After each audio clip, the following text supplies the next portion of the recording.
بسم الله الرحمن الرحیم. السلام علیکم ورحمت الله وبرکاته. محترم مسلمانانو ورونو کتونکو، امید لرم چې روغ او جوړ به یې، الله خوشاله لره. ورونو، نن مې د فیسبوک په پاڼه باندې یو ویډیو کلیپ وکړ، نو ومې غوښتل چې په دغه اړه باندې تاسو سره یو څو خبرې وکړم. الحمدلله د ډېر وخت نه زمونږ دا دریځ را روان دی چې د جمهوریت دیموکراسۍ د اسلام سره د دین سره کوم تعلق نشته دی. البته د بېدینۍ سره تعلق شته دی، د لادینیت سره تعلق شته دی، ولې چې د جمهوریت په وجه باندې اسلام، دین اسلام هغه معطل ګرځېدلی دی. نو د لادینیت سره تعلق شته، سیکولریزم سره هغه ځان له مستقله موضوع ده، په هغې باندې به انشاءالله که ژوند وفا وکړله په هغې باندې به هم کله تفصیلي خبرې وکړو.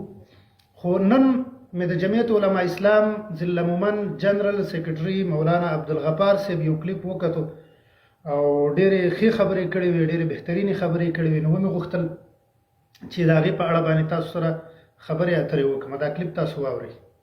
ورو زه خفه نه یم، زه خو خوشحاله یم او کاروان رحمان مسلمانان دي او خدمتدار چانه ښه کوي.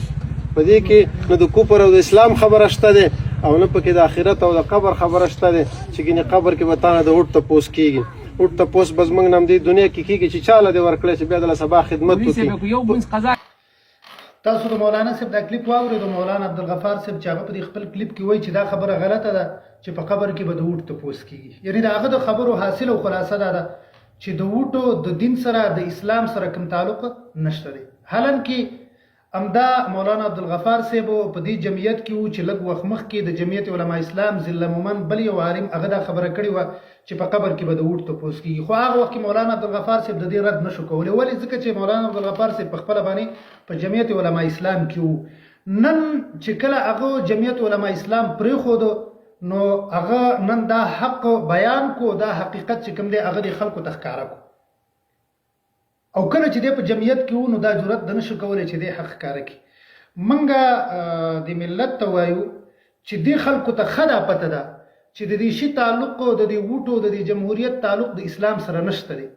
خو چې هر کله دوی په جمعیت کې دي او دننه د دوی مفاد دي نو هغوی هېڅکله دا خبره نشي کولی چې د دې ووټ تعلق د جنت او جهنم سره نشته دی، د دې ووټ تعلق د دین سره نشته دی.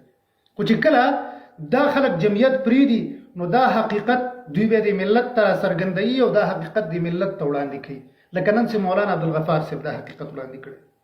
نو موږ وایو چې الله پاک دې د جمعیت علما اسلام نور علماو له هم دا توفیق ورکړي چې دا حقیقت بیان کړي او دا حقیقت خلکو ته ښکاره کړي.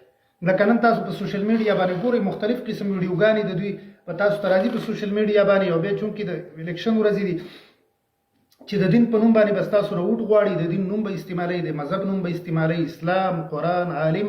مخکې ویډیو کې ما دا خبره کړې وه. خو دا دوی ته پته ده چې دا موږ غلطه کوو. خو چونکې دلته سیاسي مفاد دي نو د سیاسي مفادو په خاطر باندې هغوی د دې خبرو نه نشي اورېدلی او هغوی به خامخا دا خبرې کوي. خو چې کله خپل منځ کې خفګان پیدا شي او جمعیت علما اسلام نه دا خلک بار شي نو دا حقیقت دوی به خلکو ته بیانوي. نو دا خبره معلومه شوله چې په جمعیت علما اسلام کې څوک حق نشي بیانولی. که یو خبره یو سړي ته حق معلومه شي خو چې دی په جمعیت کې و نو دی دا حق نشي بیانولی. البته کله چې دی د جمعیت نه وځي نو بیا آزاد شي دی، بیا دی کولی شي چې دی حق مسله بیان کړي او حق خبره بیان کړي. نو زمونږ نورم امید دی انشاءالله چې انشاءالله د دعوت دا کومه سلسله روانه ده نو دې ته دوام ورکوي، کوشش وکړي چې د دعوت دا کومه سلسله ده زمونږ استاسو دا نوره مخ په وړاندې باندې لاړه شي.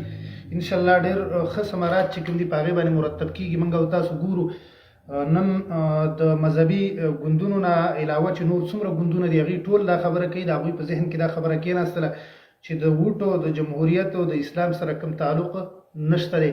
او حتی چې خبره دې حد ته راورسېدله چې د جمعیت علما اسلام غټ غټ خلک چې کوم دي هغوی په دې باندې قانع شولو چې د ووټ د اسلام سره کوم تعلق نشته دی. په قبر کې به د ووټ په باره کې، په آخرت کې به د ووټ په باره کې تپوس نه کېږي. نو ملګرو ته وایم چې د دعوت دا کومه سلسله ده دې له دوام ورکوي، مخ په وړاندې باندې دا بوځي. انشاءالله تعالی نور هم ډېر ښه ثمرات به په دې باندې مرتب کېږي او دعوت چې کوم دی په مثبت انداز باندې د ناانصافیو څخه کار ماخلئ او د انصاف په بنیاد باندې د دعوت دا کومه سلسله چې ده دا مخ په وړاندې باندې